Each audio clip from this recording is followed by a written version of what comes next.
When we are handling data and using our judgment, typically there are a few common biases that come in. Okay. First of all is, say, ignoring base rates. Now, let's take the example of the festive season, and that Q3 is booming in India. Yeah. Now, you go and visit certain, say, property developers, and you see that there is no construction work happening. And you start worrying that, is the economic activity going down, or these companies are not doing well.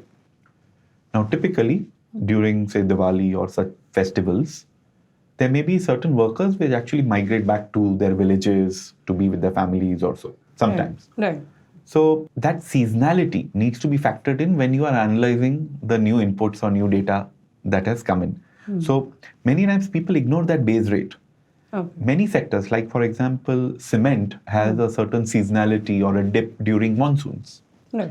If you don't understand that seasonality, don't understand that long-term cycle or base rate, you may actually jump to a wrong conclusion about how that season is going or how the hypothesis is playing out. All right.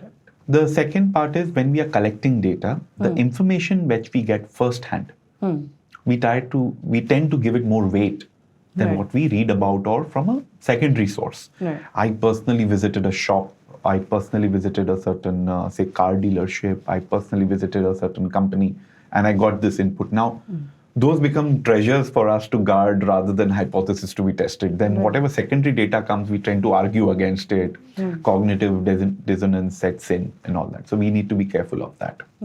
Third and important part is that we are influenced by anecdotes and narratives more than by numbers. Okay. So there was this experiment done by psychologists where, say, people were told to choose between brand A and brand B. Okay. And they found that when people hear anecdotes, they respond more to it than numbers. Okay. Suppose you are looking to buy a car and you have to choose between brand A and brand B. You went through research about that, both the companies and both the cars. And through research, you found that a good number of respondents like brand A, and you decide to buy that. You're taking the decision. In the previous evening, you go to a party, you meet a friend and say, I'm thinking of planning to buy brand A. You're going to the dealership the next day. In the previous evening, you go to a party, you meet a friend and say, I'm thinking of planning to buy brand A. And that person says, are you crazy? The person is alarmed at your choice. And he says, my brother-in-law bought this car and half of the time it was in garage. He had to incur so much costs on it and ultimately had to sell it for junk.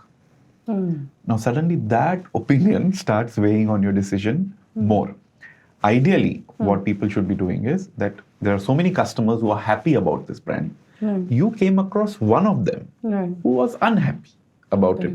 So it should change your probability or decision making slightly. It should not really impact it so much. But anecdotes tend to impact us more. And the lastly, availability bias, something that we have discussed earlier, that events or data that are very vivid, they are very memorable, we tend to give it more weightage than, and they may be less probable, but we tend to give them more weightage than the data which is not very exciting, but gives you more better probability of occurrence. Mutual fund investments are subject to market risk. Read all scheme-related documents carefully.